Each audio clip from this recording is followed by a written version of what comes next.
این اشکان کاگان تو یه کونی کوچولو موچولویی، یه کونی 60 سانتیه به درد نخور. سلام به یوتیوب من خوش اومدید، به یوتیوب ونگ آف موزیکس. خب بریم چند تا کلیپ از داداشمون ادرویت ببینیم. مثل اینکه ادرویت با کاگان یه بحثی داشته در مورد اینکه حالا دقیقا نمیدونم در مورد چی بوده، ولی خب بریم گوشش گوش بده. نه من بگاید فلانو بگاید کسکش نه. تو چه بگی نگی من دارم ننه تو رو تکی دارم شخص میگم. لازم نیست بیای بگی یوتیوبو بگاید ننه‌مو بگاید. آقا فهمیدم. کاگان قبل اینکه بخواد موزیک خودشو پخش کنه تو چنل تلگرامش، مثل اینکه میگه که آره یوتیوبو بگاید، نمیدونم اسپاتیفای رو بگاید، بعد نمیدونم ساوندکلاود رو بگاید. ننه این هم ننه اونی هم که میخوایم بگاید. حالا وایسش در ادامه بخش میشه براتون. ما خودمون داریم کاراشو میکنیم، زحمتش افتاده گردن ما، خارت هم میگم روش.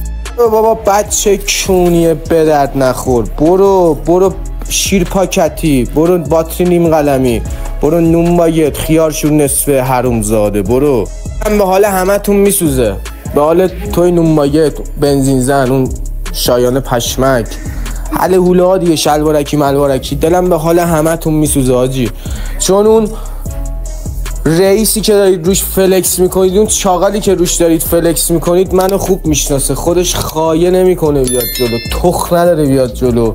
شما کونیا رو میفرسته جلو، پس فردام شما قربانی داستان میشید.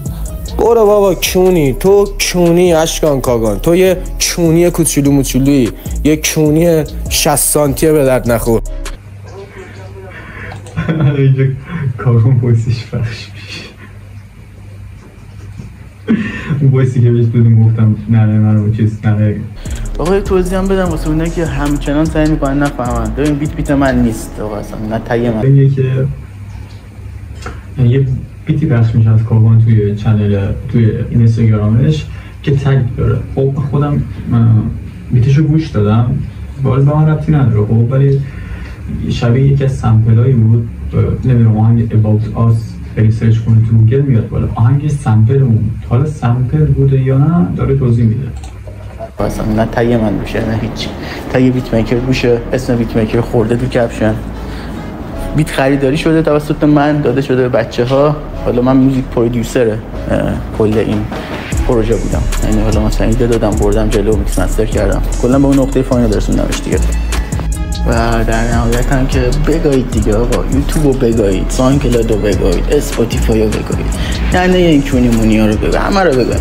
بیت میتا هم که مثلا دزدی مزدی اینو اون پخش میکنی، میدی اینو اون میزنن، اسم کیری خودتو میزنی پا. باشی خیلی جالب شده رفت فارسی، من واقعا میتونم ساعتا با اینو بشینم. بذار من یه توضیح ریز بدم. فکر کردید همه مثل خودتون یابو هن، مثل خودتون کلشون تو برف و پلشتن و یونجه خوره 2000 هن. مثلا یه تیم کیری نشسته تو خونه سرکله هم میزنن و از دنیا و روزگاری چی خبر ندارن. فکر کردید مثلا مردم هم مثل شما هن. برو بابا کونی، الان اینترنت میشاشه تو دهن همتون. اینی یهو که دستتون رو میشه تازه میایید توضیح میدید آره ما این بیتو نزدیم، تگ من روش نیم، نمیدونم میرید متن آهنگو جابجا میکنید، پاک میکنید، نمیدونم توضیحات آهنگو این دستکاری میکنید، اسم کیریتو میزنی، بعد یهو میری ور میداری پاک میکنی. برید بابا برید، شما ریدین با ر دسته‌دار آجی، ریدین با ر دسته‌دار.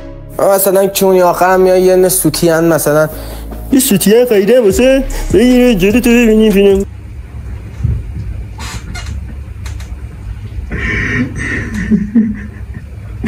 اون جیایی خوراکی که قشنگ در بودن بشم.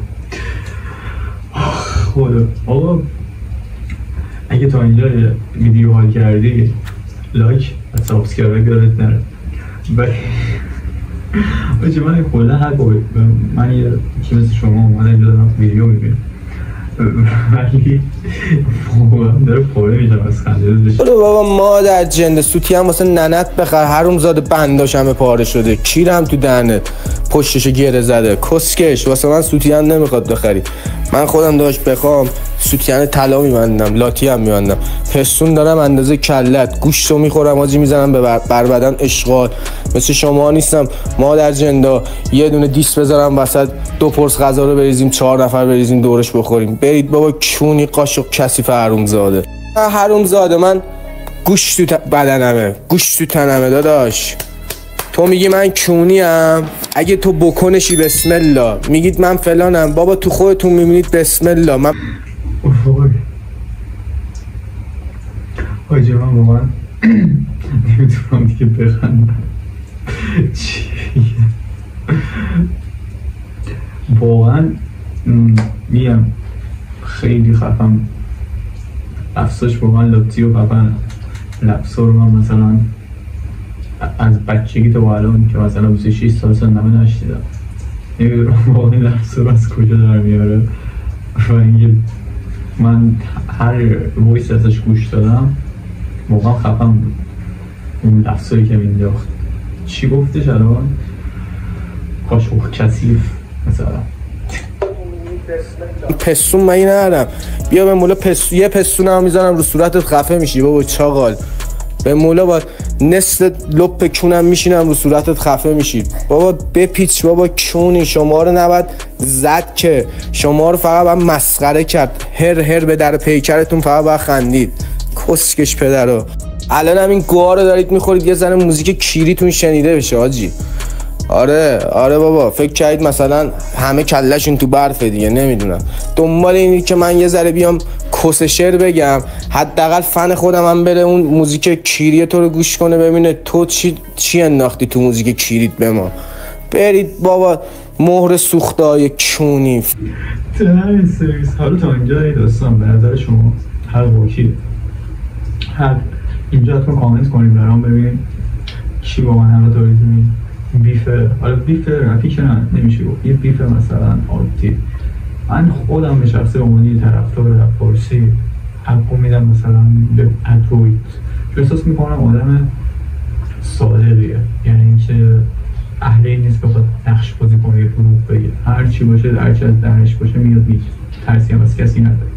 همونطوری که تو وایس قبلیش بود فید خار مادر میشید به ابوالفضل، یه جوری فید میشید از دورمای کله کیر منم فیدتر میشید ناموسا. برید با بزنید بغل کیرم تو اول آخرتون، بزنید بغل جوونا دارن یکی یکی میان میخوان کیر کنن تو دهنتون، نه تو دهن شما، تو دهن هر کی که فاز ویو و فاز قدرت و برتری میگیره کیر میره تو دهنش، فرقی هم نمیکنه کی میخواد باشه این وسط. آرکسته واسه من میاد سوتیم میذاره، مادر چونی تو اون سوتین رو اینجوری از بندش بگیرید آویزون تا قدت کلن سرتاسری رو میگیره. چونی تو شالیردم میکنی همون سوتین منو بی ناموس. بچه چونیه به درد نخور ناموسن آجی. یه حرکت بزنید حداقل خوشمون میاد، بخندیم حال کنیم. خیلی گوش تلخید، مسخره، بزله، قیافه کیری، سیبیل کیری، چی بگم آخه، تیریب کیری، کت شلوار میپوشید 3x رو میکنید تو تنه اون سروش بدبخت. چی آخه کیرم تو دهنه تو عین مطر سگ میشه حرومزاده. نکنید بابا زشته به مولد، مسخره خار مادرید. ای فورس کهنه کیری رو میزنی با کت شلوار بابا. جمع کن بابا کیرم تو اون قیافت. کلن بچه خزید.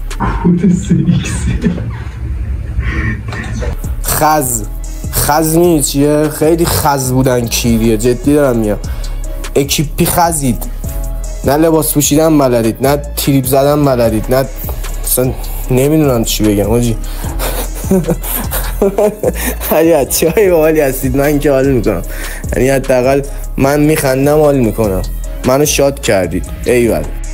ولی جدی دارم میگم چند نفرید الان، یکی یکی بذار بگم دیگه. امران اون شایان 40 کیلویی، این نصف خیارشور شیرپاکتی، سروش کله کیری و اون معموش شورتی و بر بچه شلوارکی و نصف ریش کاورزن و ایکس و ایگه. حاجی 20 تایید، یعنی من شما رو داشتم محرم دسته میرفتم باش وسط خیابون. حضرت عباسی جدی دارم میگم. یکی رو میداد امرانو میدادم چرخ هل میداد. شما دسته میرفتم. شایانگو میدادم سیمای میکروفون اینجوری پشت چرخ بیاد. مثلا کاگانو میدادم سنج بزنه، خودم دوغل میزدم، خودم میخوندم میدادم محمود دوغل میزد، سروش میدادم تب میزد، شلوارکی ملوارکی ها میدادم زنجیر منجیر و دوتا میدادم پرچم مرچم. بابا خدا وکیلی خیلی پلشید ناموسم، چیری بنجلی به مولا. این منظورم اینه که این همه آدم، یعنی باش میشه فوتبال بازی کرد، هیئت زد، همه کار میشه کرد، جنگ میشه کرد، ولی توتون یه با خایه به مولا که نمیبینم. بعد به جون ناموسم آمارم هم همه تون دارید به حضرت عباس قشه میشین میزنه بچه سگ مک بودم بیسا. آره داداش خایه‌شو داری تو هم بکن کونی بی ناموس، خایه‌شو داری 40-50 تا سگ و سرپرستی قبول کنی. نمیدونم اصلا بابا به مولا شما میگم رو زرش پلو قفل کردید. شما رو همون زرش پلو با مرغه که به فیلم برداره می‌خواستید برید گیر کردید. ولی من داداش سفره داریم همه جا هست. بابا جلو خودتون کم نریختم چونیا. چقدر شما نمک نشناسید حضرت عباسی. کیرم تو دهنت، یادت نره تو استخر بیلادش غرق می‌شدی حروم زاده. اگه من نبودم که تو غرق شده بودی الان مرده بودی. خیته به مولا زشته. از کلا شما دست همه رو گاز میگیرید. این جایگاه و مدیون همه اید، مدیون مردم، مدیون همه، ولی فازشو واسه همه گرفتید. ولی آدرویت اومد یهو کیر کرد تو چش و چال تک تکتون. من یه توانایی خندیدنم ندارم به شخصه. امیدوارم از این ویدیو لذت کافی رو برده باشید. اگر عشق کردید تا اینجا منو فالو کنید. Thanks.